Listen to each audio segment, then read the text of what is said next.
Are you on the lookout for the perfect cardigan sewing pattern?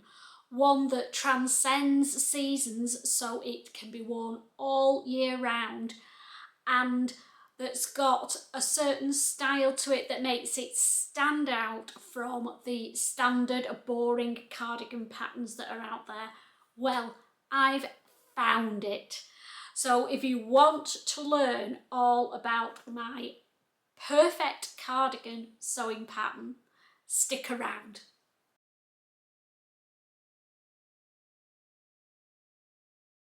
Hi there, I'm Christine the Gemini Stitcher and welcome to my sewing space. I'm so excited about the cardigan that I've made this week. I'm wearing it now. It's got pins in the front, so please, the eagle-eyed amongst you, please don't comment saying it's not finished. You've got pins in it. The only reason they're there is because I need to just hand stitch some press studs on the inside, and that's something I do in an evening. So I've pinned it closed so I can mark where I need the press studs to go, and then it's complete. So what cardigan have I made? Well, it's the Kirsi cardigan from Forget Me Not Patterns. Now this pattern's been out for quite a while and it's been on my radar for a long time. I made my plans last week and I was going to make the balloon cardigan, and then I changed my mind because it didn't have enough impact to it. It wasn't different enough. So we've made the Cursy. You can wear the Cursy in a few different ways. In fact, you can wear it 3 different ways, which makes it a really versatile cardigan. So the first way that you can wear it is the way that I'm wearing it now, with hidden press studs on, a nice shawl collar, and then a waist tie, really nice and snuggly for the cold winter days that we're still having at the moment. The back has got a peplum detail on it which cinches it in and gives it a nicer silhouette. Stops it being a frumpy old cardigan. So if you don't want to be snuggly and warm like this, you can also take the belt off if you want for a more casual look. I like the belt on. It actually makes you feel warmer, weirdly, having it as close to your skin as you can. But you can take the belt off for a looser look, but then still keep it fastened. So that's look number 2. And then finally, look number 3 is where you don't have the belt, you don't have it fastened, and you just have it as an open cardigan, and it falls like a waterfall cardigan then.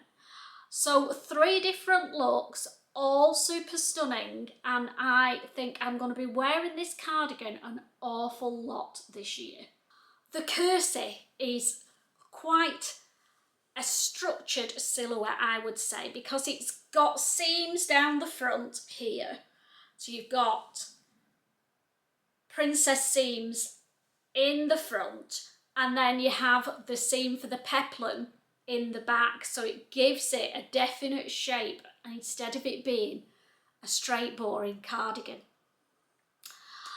I've made mine in some beautiful loose knit or lightweight knit fabric from Gutheri and Ghani. I have had in my stash for a while, but they do still have it in stock, so I will pop the link for it below.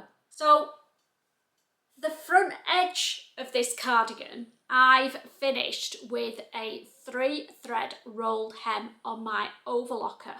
I know, don't know if you can see it. Really pleased with that finish. So I've used my overlocker as well for something other than just standard overlocking. So it's a win-win for me. If you haven't got an overlocker, you can still make this cardigan, but you will need to self-line the front parts so that you don't have to finish the raw edges off, and you'll need more fabric, as I've already said. But I totally recommend trying this cardigan if you want something that's a little bit different, that is going to be truly transitional for winter, layering up. I've got it with a little polo neck underneath today. And then as an overlay in the spring, just a casual open waterfall cardigan. It's going to really work in my spring and summer wardrobe as well. So what else have I been up to this week? Well, this is the only garment that I've sewn. I'm limiting myself to one garment per week. And so far it's working. But I have been dabbling around with my embroidery machine. I've done a little bit more of the cushions, but nothing exciting to show you, just repeats of the same ones that I showed you last week. But when I'm sewing, I watch other vloggers for company. And the other day, I was watching the lovely Alison from Like Dotty. And she did a review of the new fabric godmother pattern, the Aspen Dress. There's an image of the Aspen Dress. Now, this really was not on my radar. The images didn't float my boat, I've got to be honest with you. But I was watching Alison, and when I saw hers made up, oh my goodness, it looks stunning. So if you've not watched Alison's Aspen Dress review, go and watch it, and I'll guarantee it will convert you.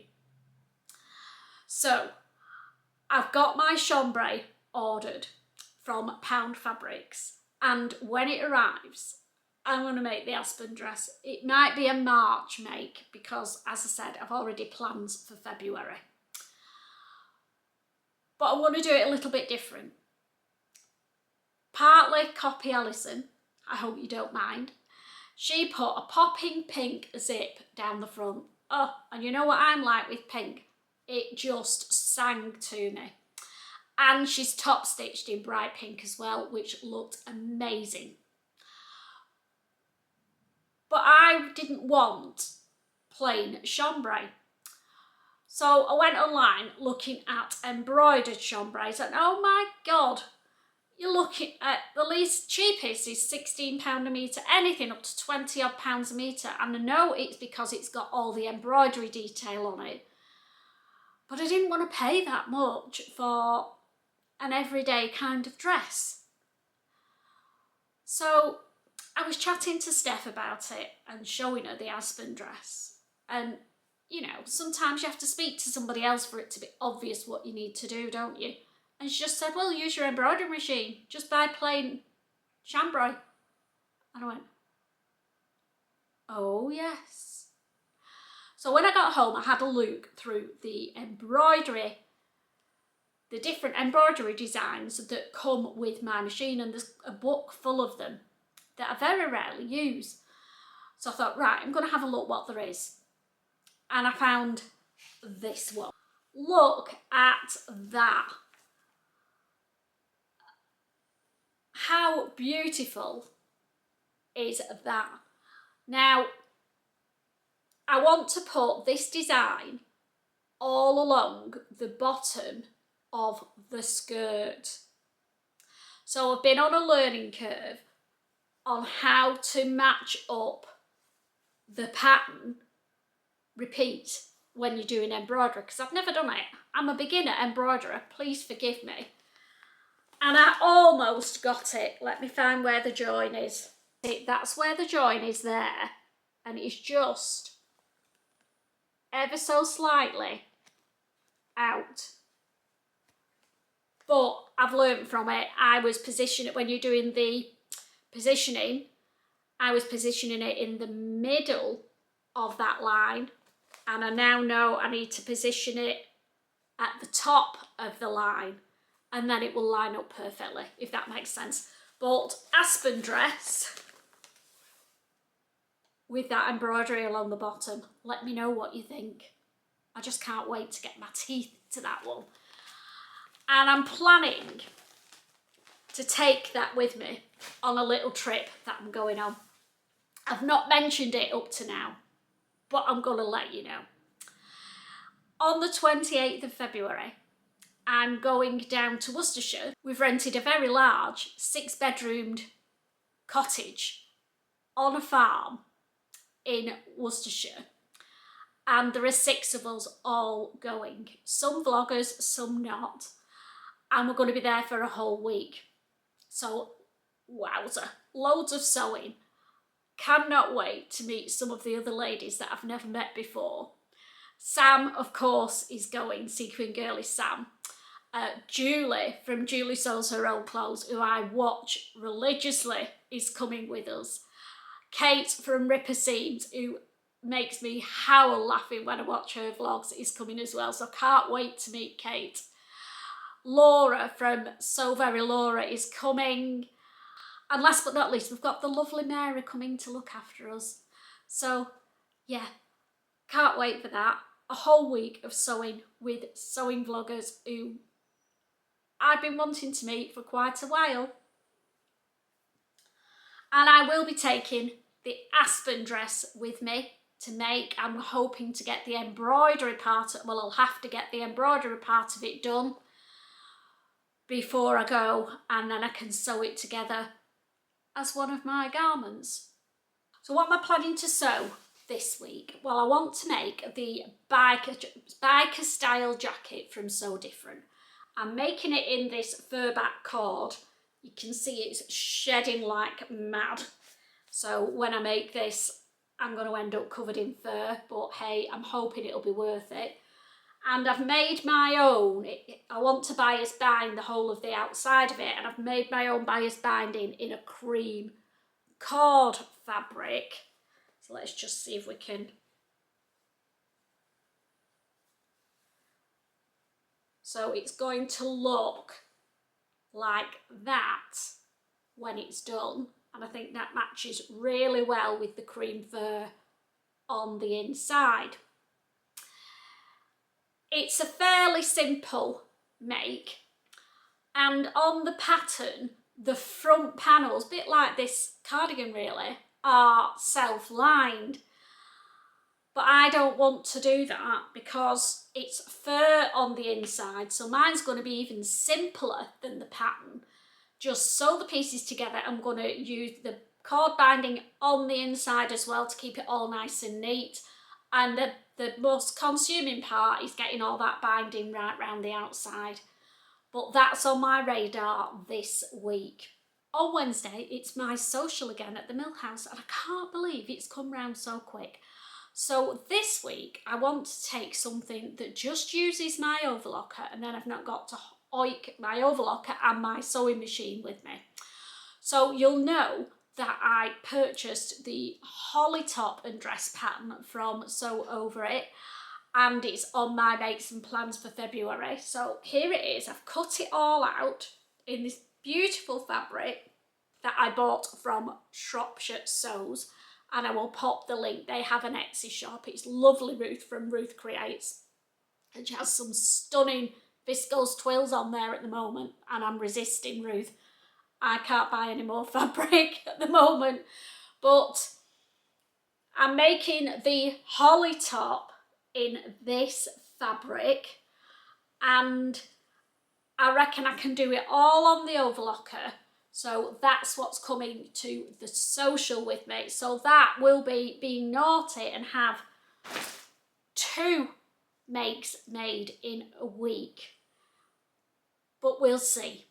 I might be being a little bit optimistic because I am still doing all the recordings for the sew-alongs. And speaking of the sew-alongs, we've got the final result in for the jacket pattern that you've all been voting for.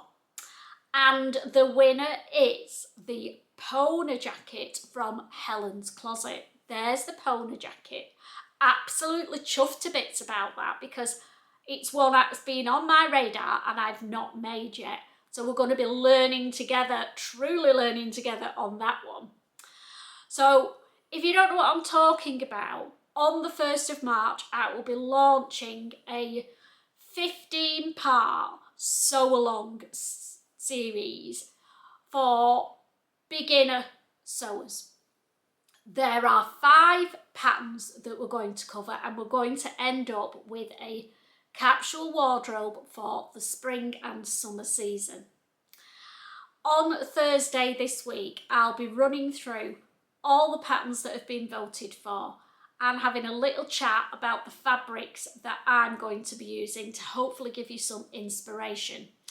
And that will then give you some time to get your, you don't have to have all your fabrics purchased, but you can get an idea of what you want, fabrics you want to use, and get the fabric purchased for the Seasons of Ease dress, which is the first pattern that we're going to cover.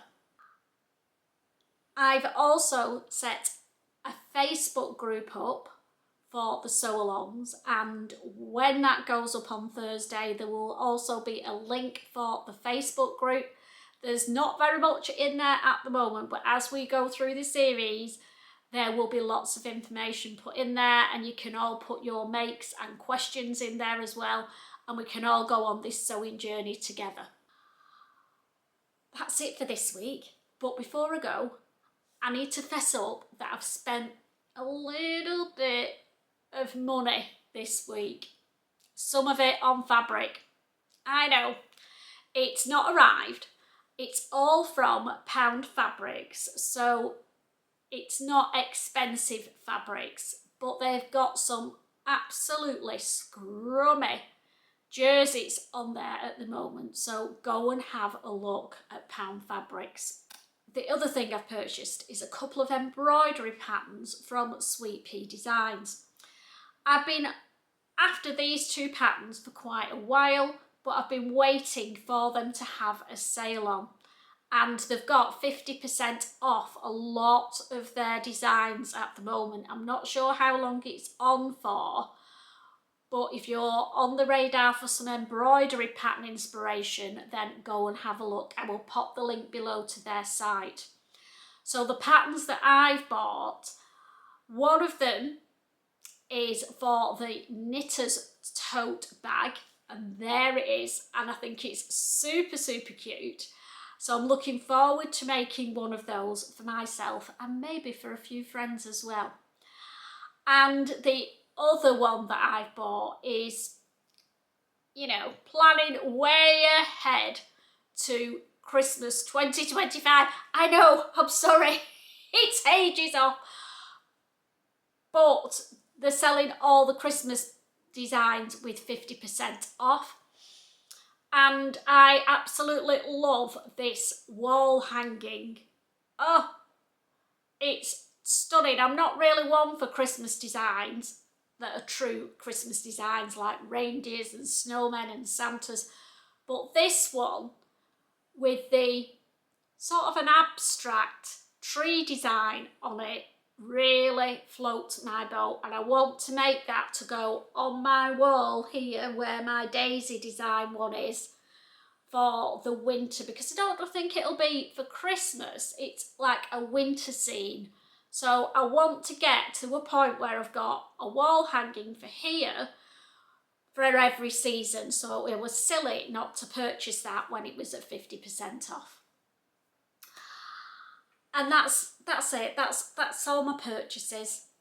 So I've not done too bad. I will fess up and show you the fabrics that I've purchased. Hopefully next Monday when they've arrived, we'll have a fabric haul confession vlog. So I better get on with my biker jacket and my holly top this week, and I will see you all next Monday for an update on where I'm up to. But don't forget, on Thursday, don't miss Thursday's vlog, because I'm going to go through all the patterns that are on the sew along and give you some fabric inspiration as well. Love you loads, see you all next time, and happy sewing.